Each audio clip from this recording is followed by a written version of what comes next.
In this episode, I've got call-ins from Jason from the Nerds RPG Variety Cast, Daniel from the Bandits Keep podcast, and BJ from the Arcane Alienist podcast. Check all those podcasts out. There are links in the show notes. Also, we're going to have another reading from the book Muster, talking about playing D&D in the wargaming way, and more from my Tales of the Dragon Slayers AD&D campaign, solo campaign. But first, I wanted to take a brief moment to mention a video I ran across on YouTube. It just came up in suggested videos. I like the title. It's called Treasure Magic, the Lore of Lost Riches and the Historical Sorcery Used to Find Hidden Treasure. It's from a YouTube channel called Esoterica. That's Esoterica. And there will be a link to this video in the show notes as well.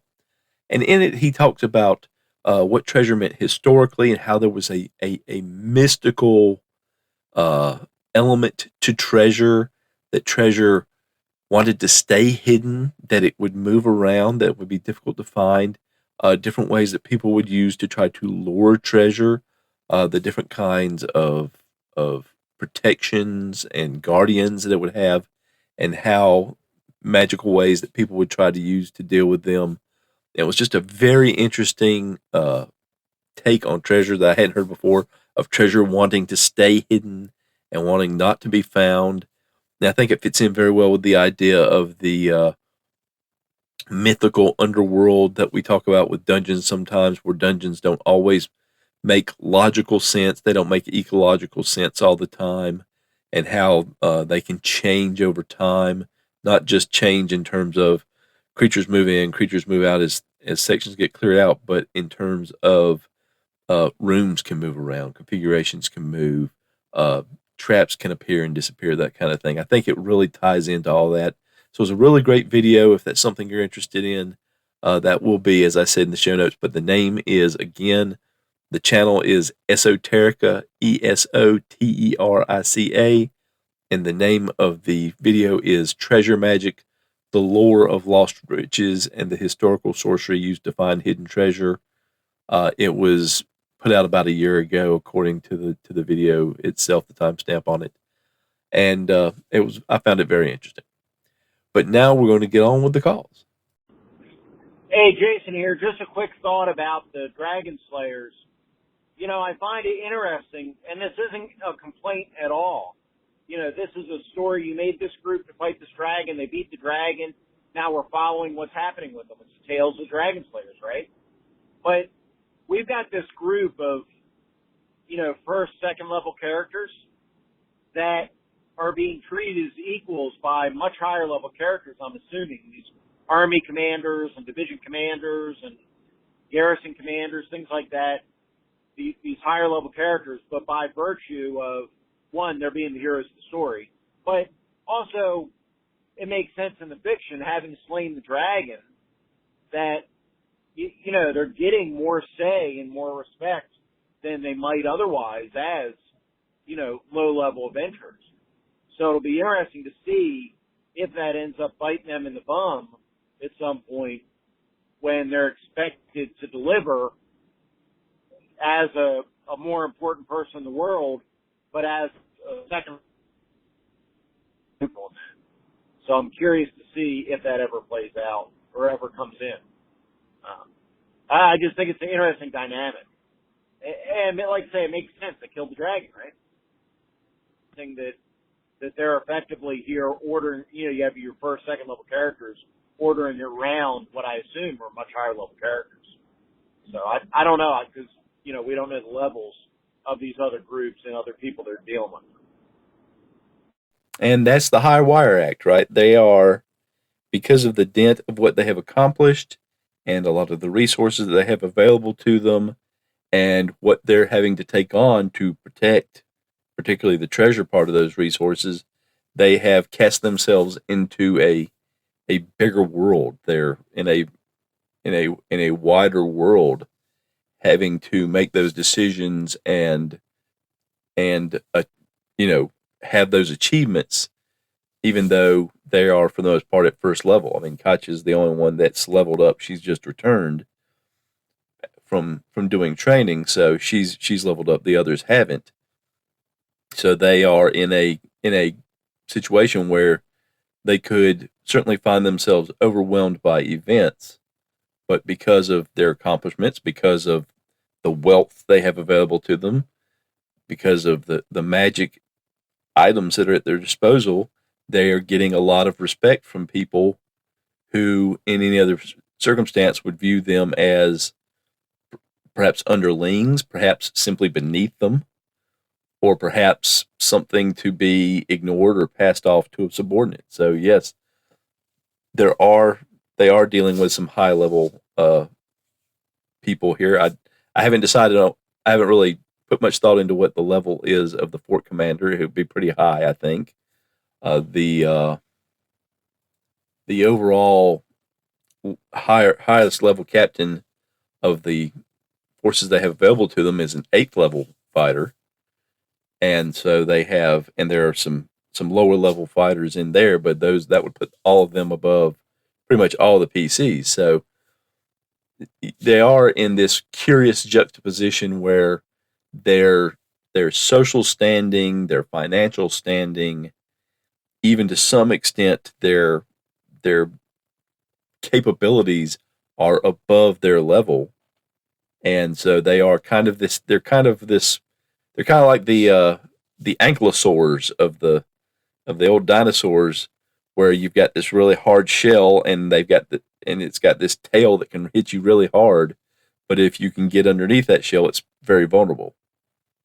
And so they're in that kind of situation. If you can get a couple of hits on them, and it would be hard with the defenses they've managed to amass, but if you get a couple of hits on them, then that can put them down. We've seen that in the the play. We've seen that with the recent battle. Michael went down. It essentially went down with one hit, one or two hits, and some of the other characters have been down from the dragon. Of course, he put two members outright dead and two members down. So it's a tightrope they're walking, and it's something that'll be interesting to see how it plays out as play continues. So thank you for that.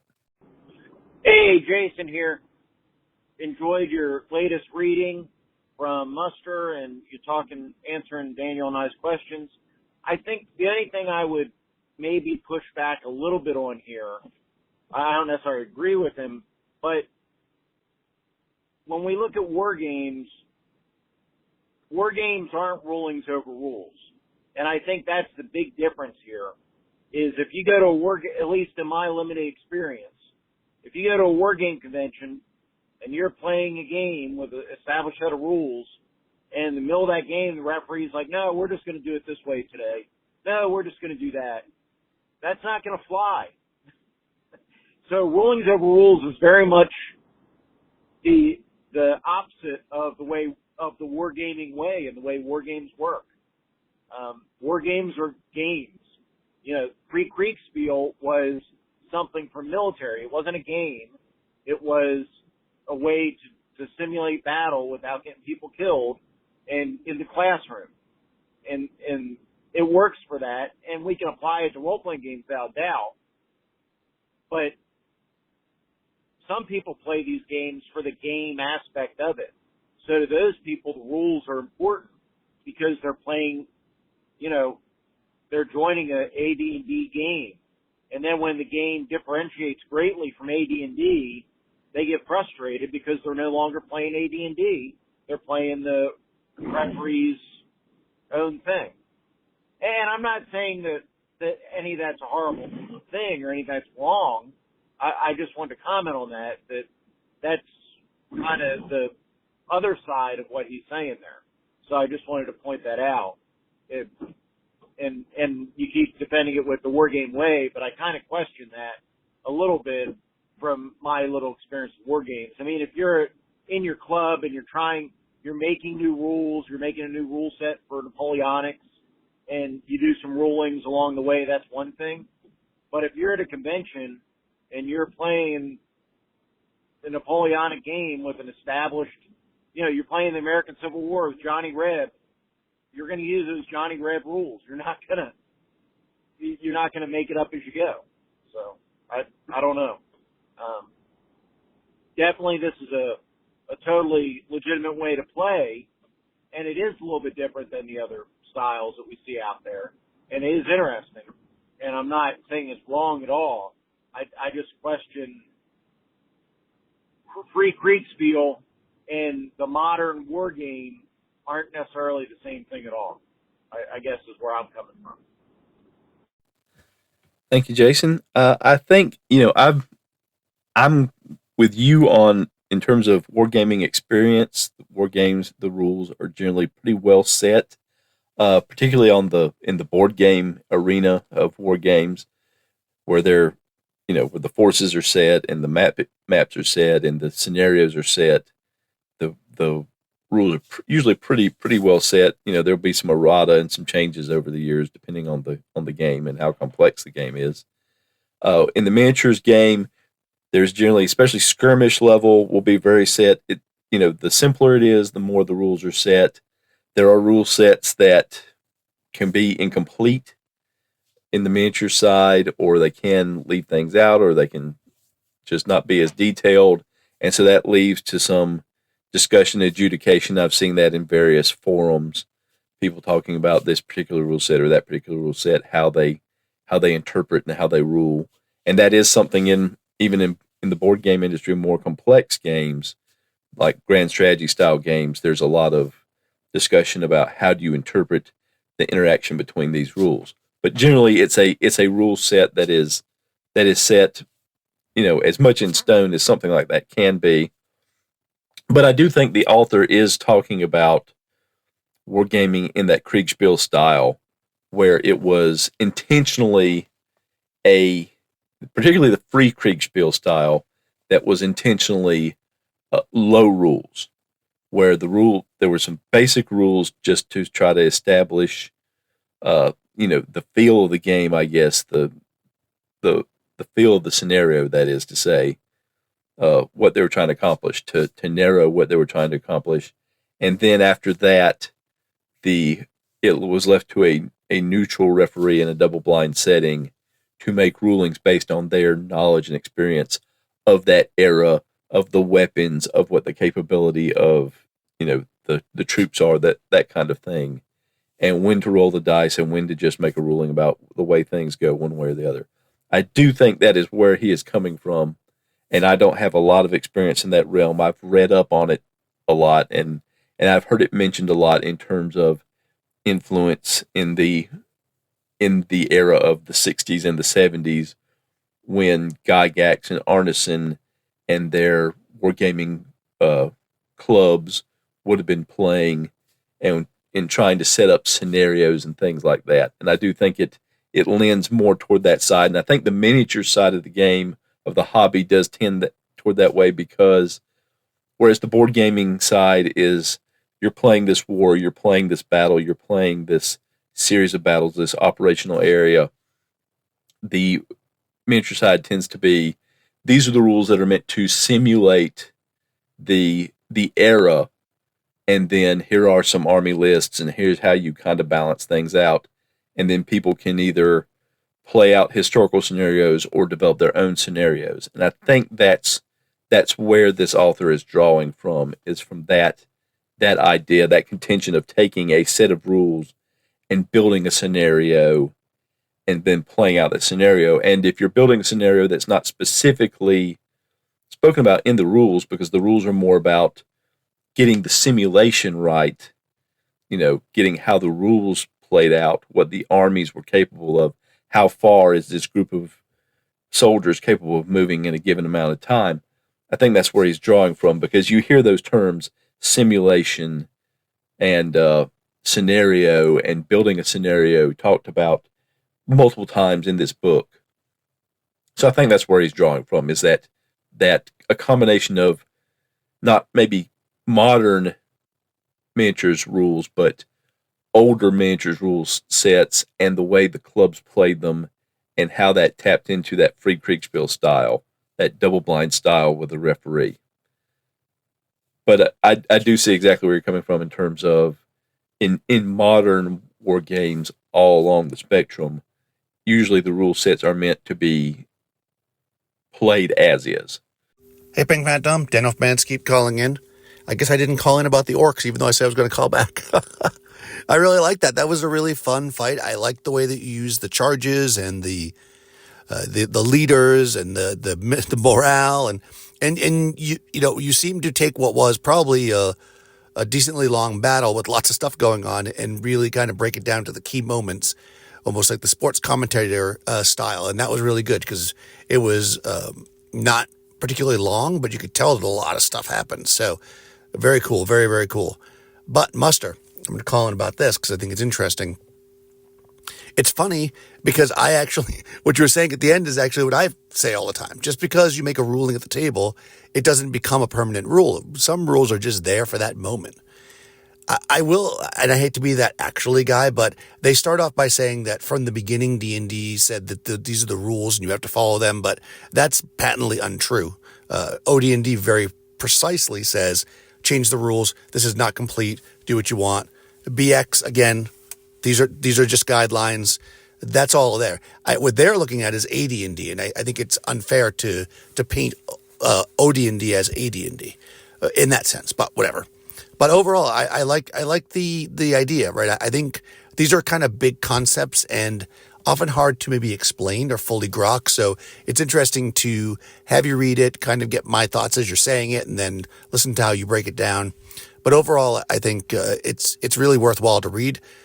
I'm curious now. Maybe I'll have to reach out to Jason because he said that he stopped reading it or something. So I'm curious why. Maybe he's got busy with other things. But I haven't even started reading it, so I can't really say one way or the other. Either way, I've been enjoying it. Once again, I stopped before your Tales of the Dragon Slayer, although it looks like it's going to be a pretty short one. I will possibly call in again. I won't promise it this time, just in case I don't do it. Anyways, great episode. Talk to you soon. Thank you, Daniel. I'm glad you enjoyed the orc recap. I do think the author of Muster is talking about AD&D and maybe about even more recent forms of AD&D. I mean, of D&D. I know in his introduction in the book, he talks about he started with more modern versions and kind of worked backwards, trying to find the style of play he was looking for before getting tied into old school Renaissance. And I think if you look at the OSR, there's a lot of people who define OSR as they define it by the rule sets and not necessarily the style of play. And particularly, I think the BX rule set is very popular, and a lot of retro clones have been based on that, as well as AD&D.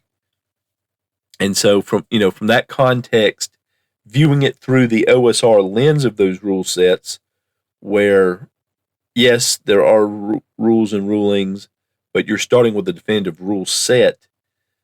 Maybe the author sees that as the rule sets were considered more definitive, even from an OSR point of view. I don't want to speak for the author, but it could be that sort of thing where, okay, the rule sets that are used at the basis of the OSR are more firmly defined than just a few loose rules to set a mood, to set a stage, to build a scenario around, and then going from there. Even though, rulings over rules has been part of the OSR mindset from the beginning, it still seems to, in some lanes of the OSR, be defined by starting with this rule set, and then you do the rulings based on that. And the idea that rulings are not, permanent, they're not 100% set in stone. I think that fits pretty well because it again, that's a style of play. Do you want to stop and look up the rule, or do you want to make a ruling based on what you're pretty sure the rule is and just move on, and then later go back and say, well, I looked up the rule and it's not what we thought it was. But yeah, I think that's a very good way to look at things. the way the author is talking about things, I think just viewing it through, because of course if you're writing something down, whether it's a book or a blog or doing a video, you're doing it through your own experience, your own interpretation. So I think that's good insight, that it's maybe looking at rule sets that are a little more tightly bound and a little more settled and definitive than the very earliest rule set, OD&D, or something like that, or Holmes Basic, for example. So thank you for that, and thank you for calling in. Hey, Phantom, it's BJ, the Arcane Alienist. Wanted to call in about some of the discussion on negotiation phase versus, I'm in my car, I don't have the book in front of me, muster, whatever the other phase is. My understanding when I read that was that negotiation phase, it's not so much that you're not keeping track of time, resources, or anything like that. It's that that's the point in which it's sort of the game master is sort of being more helpful. I don't know if helpful is the right word, but this is the point where you can ask the game master facts about the world that they would maybe determine whether your character knows them or not, and if not, how you could go about finding them out. That's where you're not only negotiating which quest you're going to take up next if you're talking about a sandbox style game, but you're trying to figure out, well, what are we going to need? What are the supplies we're going to need? Should we hire some additional mercenaries or hirelings to go along with us, a specialist of some kind? Let's figure all that out to try to maximize our chances of success, including, maybe how many of our soldiers do we take with us, or how many horses do we need, whatever the case may be, to negotiate that challenge. And that point, the GM is sort of your eyes and ears into the world of how you prepare. And I think the authors encourage dungeon masters to be kind of helpful at that point. You're part of the planning process. You can't, shouldn't dictate the plans for people, but you might even be able to say, based on the information you've gathered or what your characters would know about the world, that probably is a good idea, or that probably has more chances to work. Things like that. And then at some point you switch over to, now we're out. Now we've actually left on the mission, whether that's the trek to the dungeon beforehand or whether it starts when you get to the dungeon door. Whatever the case is, at that point now I'm back to being just the referee.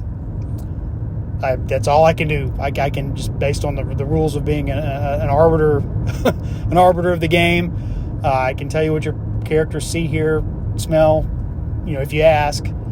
I'm going to roll the random encounters. I'm going to roll to see if you trigger traps that you didn't notice. I'm just an arbiter of the rules. And if you get yourselves in over your head, you got to decide whether it's time to abandon ship or turn tail and run, because I'm going to now play the world as the world exists. And I'm not going to help you. I'm not going to fudge dice. I'm not going to give you hints or anything like that. Now that we're back to that sort of, I'm just here as an arbiter of the rules and to adjudicate situations and make rulings in that capacity. Now, if you choose to you think we've got in over our heads, we're going to go back to town and regroup. Now there's the game master. You can go back into that kind of being kind of helpful to help them plan what sounds like a good idea, what seems feasible, remind them how the rules work. As they're thinking about maybe planning how they would do combats or ambushes or expeditions or whatever. But then again, once they say, okay, it's go time, now we're going to execute this plan we've come up with. It's almost like sort of similar to what you used to get with having a caller in the group. Okay, we're gonna pause time for a second. You guys are going to quickly strategize as to what you're going to do. Then the caller is going to report out your plan, and the DM is going to adjudicate whether it works or not. It's similar there, except maybe not quite as formal. The party is planning and strategizing, and the DM is part of that conversation instead of just kind of waiting for you to come up with your plan. But then once we start to execute the plan, the DM goes back to being just the referee. If that makes sense. I probably said the same thing 5 different times in my comments here, so I'll wrap it up there. Anyway, great episode. Loving the discussion around all this. I'll talk to you later. Thanks, BJ. Yeah, I agree with that. That's kind of the thoughts I was having when I was reading it. That it's that between expeditions session where the players are pondering the various adventure hooks and opportunities that have been laid before them, or the ideas that they've gotten from the last adventure or adventures they were on, in a direction that they want to go for their next adventure, their next quest, their next journey, their next goal, and trying to figure out what resources are available to them, or what asking questions about the world so they can get a better idea of what they'll possibly be facing. And it could be something that could be a question and answer session, more or less between the players asking the GM various questions and then being answered. Or it could be something that could be played out, maybe procedurally, doing things like research and reconnoiter and, digging up information, talking to contacts, things like that. So it could be played in game, out of game, a mixture of the two. And I guess it could also be that, okay, for our next session, we want to try to do this, accomplish this, experience this. How can we build that within this world? It could be that much above the table, that much of a thought experience, a literal scenario design where you're actually going through, okay, we want to do it this way, we need these kind of resources, and this is what we have, and how can we acquire them, while trying to maintain continuity and contact with the campaign. It could be that that's something that would be very different, I think, in most RPGs. But I think the way that you discussed it sounds like the way it probably takes place in a lot of RPGs across the board, when people are figuring out their next steps in something that's a more sandbox world, a sandbox style campaign. So I think that's some very good observations there. So thank you for calling in with that. I certainly appreciate it. So returning to muster, this section is on page 161. Some nuts and bolts. What the referee actually does when simulating in these games is fairly intricate and unfortunately glossed over by most game texts. I'll just take a couple of practical stabs here and give it a shape to the matter. First, learn to perform atomic event resolution as discussed above. That's the rulings over rules section that we just went over the last time. A useful little formalization I like to use is to use the rough categories of likely and unlikely events, with the former having a 50%, 3 in 6 chance of occurring, and the latter a 15%, 1 in 6 chance. Considering most atomic events, whether tasks or random occurrences, you can probably decide whether it's more likely or unlikely. You'd flip the unlikely odds to get most likely at 5 and 6, of course. Second, learn to atomize complicated event simulations. You might not have a clue as to how likely a complex event overall is, but if you can break it down into a causal sequence of necessary preconditions that themselves are simpler to evaluate, you can muddle through. I've found making a list of challenges a useful approach in this regard. Make a list of the difficulties and concerns that come up in a more complex sequence, and then just address them one by one with the group, figuring out how much of a problem that aspect is, what the players can do to address it, and whether dice rolls are needed. This is, in fact, simply what playing the game is, processing the simulation. For example, when you need to resolve an expedition's desert crossing, figure out if it's possible and safe, it would be possible to do a quick one-roll rough probability likely unlikely procedure. Or you might choose to finesse out necessary preconditions, such as knowledge of the route, sufficient water storage, and the rare yet devastating possibility of a storm in the desert, resolving all these and more one by one to paint a more detailed picture. Or you can draw on the more elaborate, hard-won mechanical heritage you have at your fingertips. There are rules constellations for everything out there, and you have your own. D&D is the end point of the free Kriegspiel journey, not the beginning. Yet still, I end up doing primitive rulings and atomic probability checks every time we play. The game operates on common law. The wargame ethos plays out towards the concept of rules such that rules are not actually authoritative over the game directly. They are merely relevant precedent that the referee is obligated to consider when making rulings. If you claim that the campaign is running off the AD&D rules, say, the obligation is on you to actually use those rules case by case, insofar as your own campaign process has not produced new precedent, or house rules as it is commonly called. But considering the rules text as a compelling precedent is not the same thing as considering them authority, not even close. Rulings are produced by referees in a process very similar to how the judicial theory of common law produces law. We have a selection of rules texts, possibly arranged in an understood order of precedence. We have a history of prior rulings precedent.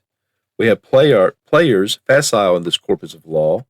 And all that enables the referee to produce unbiased rulings based on the fundamental values that they're trying to uphold. Something like this: respect the players, respect the challenge, respect the simulation, respect the precedent. It's spooky how good D&D refereeing seems to align with judicial theory. You can just apply ideas like, say, the bright line test, a good rule is easy to apply to the facts, or balancing of principles. Sometimes the ref has to account for multiple contradictory values when making the call, finding the best compromise, directly to the game. I'm not even a lawyer, and I still see it. Rules cruft, where all this rulings business leaves the actual established stable written down rules, is something that I like to call rules cruft, to distinguish from games that have real rules. D&D also has real rules in the sense of actually immutable structures of the game, but the rules texts aren't really about this methodology of the game. It's only dealt with in passing. Perhaps consider this book as a modest effort at directly discussing the underlying principles of the game. But rules cruft, that's still a thing that exists, and a thing that is useful. The cruft is produced by game designer armchair theorizing, and is a real play byproduct when ideas occurring in play are written down afterwards.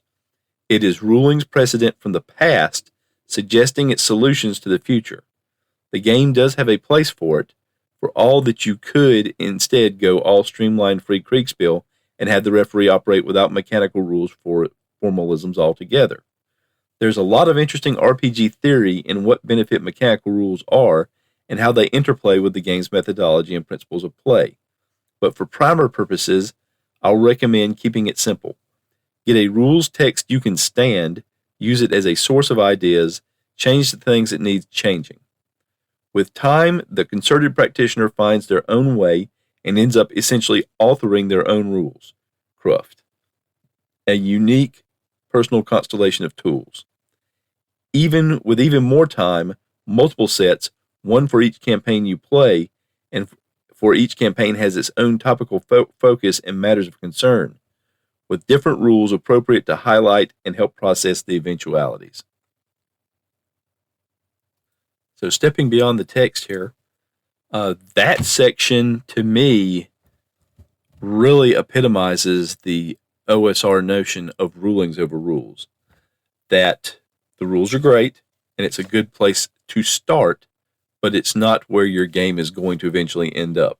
Eventually, you'll have to make rulings to either fill in the gaps of those rules, or perhaps to interpret or to even change those rules depending on what it is that you're trying to accomplish in your campaign and how the players are interacting with the world and the scenario and the simulation, as the author speaks of it. And this is an extension of the section, part of the section I covered last week, where he talks about rulings don't have to be permanent. It's not the rulings of this session must necessarily be the same or affect every other session. They were for that circumstance, and in a similar circumstance down the road, you may make a different ruling because something has changed, or whether it's your knowledge or your experience, or simply the scenario that there are things that have happened in the scenario that had not happened before. And what the author seems to be saying here is the rules text that you are starting with, the same thing applies to them. Yes, they're useful for a start to give you a foundation, but ultimately it's a few procedures in the way the game runs that are the permanent part. And he's gone through those, talking about things about the way hit points work, for example. And those are the permanent parts of the game and leveling up. And those are the permanent parts of the game, and everything else is negotiable. Now, this is going to be to folks in a rules as written mindset will be kind of mind blowing and possibly even heretical. But that's the flexibility that I think comes from what he's talking about in the wargaming way, is that the campaign is the basic set, and the scenarios within the campaign, those are the important parts of playing the game, and not necessarily the exact rule. You want to be consistent, but you're trying to be consistent within that world, within that milieu, within whatever it is you are attempting to simulate. What kind of adventure series, what kind of TV show, what kind of genre of fantasy or science fiction or mixture thereof, or Wild West, in anything that you are trying to simulate an adventure in, that is what's most important, and everything must serve that. That's the way I read that. So that's another little short selection. I'm cutting it off there because the next several pages, I think, go together in a different, sort of a different style subject. And so I'm gonna end this here. That's another little short one, I guess. But I think he's covering a lot of things in a fairly short number of pages in this book. This last section where he's trying to give some advice and break down why things should work the way they should work. And so I think it's important to cover them, and then talk about them, and then hear from you. If you're out there and you have an opinion or you have a question, please let me know, just like Jason and Daniel and BJ did. I love hearing from y'all. It doesn't have to be something I play on air. I can just repeat the question or repeat the statement, and it don't even have to use your name if you don't want. And it can be anonymous, or I can play your call, or I can read an email, or whatever you want. I'm really enjoying the discussion and the people calling in, and interesting ideas coming in from those guys, and I'd love to hear as many voices as possible. And now, more from my solo AD&D RPG campaign, Tales of the Dragon Slayers. In the last episode of Tales of the Dragon Slayers, the Gus and Edgar and some of their troops were about to set off with troops from the fort and a small group of nomads that were going to confront a group of gnolls that had taken over one of the keeps guarding the King's Road. Despite the threat of the gnolls, a large merchant caravan had elected to push north, hoping to salvage or secure trade relationships and opportunities at the keystone city of Magdala in the river valley below the foothills. They believed their mercenary escorts would be sufficient to push by and hold off the gnolls. What they could not know is that the gnolls, the Gnashing Teeth, who had taken possession of the Fifth Keep, had recruited a coalition of allies from passing humanoids. The Fifth Keep, sometimes called the River Keep, was a previously built structure embedded in a hill, similar to the Keep of the Dragon Slayers. It overlooks a section of the King's Road between two rivers which converge just north of its location. The road at the keep is bounded on the east by a forested area and large clearing, just beyond which passes the eastern river, and on the west by a series of hills. The road exits the area across a bridge over the western river. A side road branches off south of the keep, and it in turn splits north and south after crossing the eastern river. In a forested area north of the main bridge, a group of ogres, the Thunderclubs, and bugbears lurks. Also to the west, in caves just south of the side road, the orcs of the Oinking Horde are positioned. A second group of gnolls, the Gnawing Jaws, lays in wait in the woods between the road and the river, while the hobgoblins of the Iron Bashers are staged across the river to interdict traffic on the side roads. As the caravan passes the river keep, horns sound out. The ogres and bugbears move across the bridge, blocking it. Orcs and gnolls boil out of the caves and woods toward the wagon train as archers fire from the hilltops. The heavy cavalry of the caravan charges the forces blocking the bridge. The remaining cavalry and guards engage the gnolls, while the trailing footmen engage the orcs. The light crossbows of the mercenary group, inundated by orc missile fire, break and flee south, while the heavy crossbows return fire. The orc archers inflict even greater losses on the mercenary missile troops, inducing the heavy crossbows to also retreat. The other mercenaries fare better, inflicting heavy casualties. The orc leadership flees, and all the orcs except the archers surrender.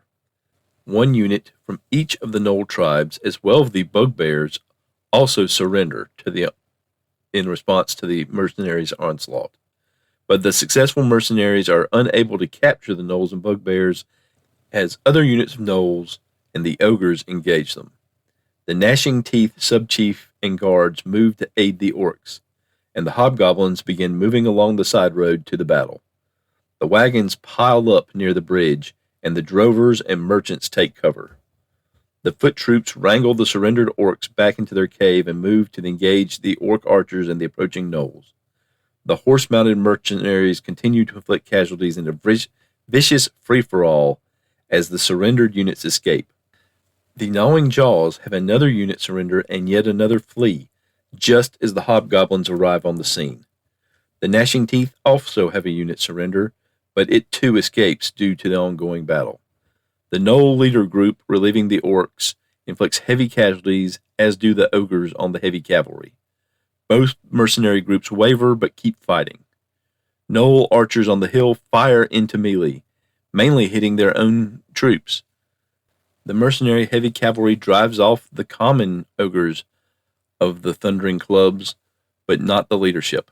The orc archers prove formidable foes in melee as well, and a mercenary lightfoot unit surrenders. Other mercenary units rally and stay in the fight. Renewed attacks yield more gnoll and now hobgoblin surrenders, but other gnolls and the orc leaders fight on. The surrendered units flee as the fight goes on. Ever more humanoid opponents seem to take their place. The orc archers kill the surrendered light infantry. The Gnashing Teeth subchief group wipes out another light infantry unit and then slaughters a heavy infantry unit that surrenders. The battle breaks down into three areas. At the North Bridge, the ogre leaders and heavy cavalry whittle each other down. At the Gnoll Cave, the Gnashing Teeth subchief and guards face off against the head guard unit of the caravan, and the rear guard unit faces the subchief and archers of the hobgoblins in the forest to the east of the road. The orc archers move to rally their brethren and mostly succeed by pointing out the backed up merchants. The last heavy cavalry man kills the last of the ogres and races to join the fight at the Gnoll Cave, running right into the orcs. After a close call, he flees north. The merchants and drovers prepare the wagons to leave just as the orc archers unleash several volleys, which remarkably kill 14 of the 16 drovers and one merchant, while wounding only a few horses. The rest of the merchants and drovers panic and flee. The main mercenary guards kill the Gnashing Teeth subchief, and the Gnoll guards retreat into their lair. The mercenary guards then charge into the hobgoblins, routing them and running them down. With the orcs sacking the wagons, the few remaining mercenaries return south, most of their leadership intact, but 80% of their force killed. The wagons are captured and the merchants scattered. The Gnashing Teeth coalition lost over 200, with more than that also scattered. The remnants of the Gnashing Teeth are rallied from their lair by their chief and his guards, who had remained confidently inside their lair. Then they move toward the orcs to get their share of the plunder. So this is the third mass battle that this campaign has generated, with the potential for more to come as the party and their allies are moving south. to deal with these gnolls that have suffered kind of a major blow, but have succeeded in capturing the merchant caravan. But this does leave the question of how will the orcs and gnolls respond to each other? Both groups have had units that were routed during the battle, so their confidence can't be 100%. The orcs are sans their main leadership, with just a few group leaders left in their ranks, whereas the Gnashing Teeth have been rallied by their chief, and they brought his guards up from protecting their lair and their treasure and their women and their children. And they also happen to have a couple of trolls with them, so there is that. So it'd be interesting to see, will these folks cooperate in dividing the treasure? How will they face off? The other groups have pretty much fled. The hobgoblins and the gnawing jaws and the bugbears and the ogres, they were just kind of in it as long as they could tolerate each other and collect some treasure. But having been driven off, they're not likely to come back, particularly the ogres, since their leadership is completely dead. So in the next episode, I'm going to put together a way to decide how the orcs and remaining gnolls deal with each other, and what that will mean for how much of a force will be remaining when Gus and Edgar and the troops therewith arrive on the scene.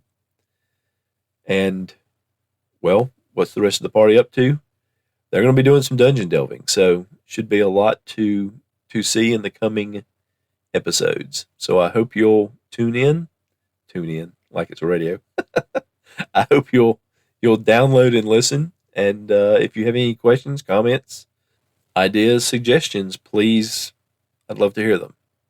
But thank you for listening. The opening music of this podcast is Strength of the Titans, and the closing music is Late Night Radio, both by Kevin MacLeod of Incompetech.com, licensed under Creative Commons by Attribution 4.0 license. Thank you for listening to Phantom Thoughts. I would love to hear your feedback. You don't have to be part of the show. If you want to contact me and let me know, hey, these are for your eyes only, I just wanted to give you thoughts, ideas, response, and it's really for your eyes or ears only, that's absolutely fine. I'd love to hear from you either way. So just let me know when you contact me. Just, I don't want to be part of the show. There are lots of different ways you can contact me. You can send me an email at phantomthoughtspodcast@gmail.com. And that can be a regular email, or you can attach an audio file to it.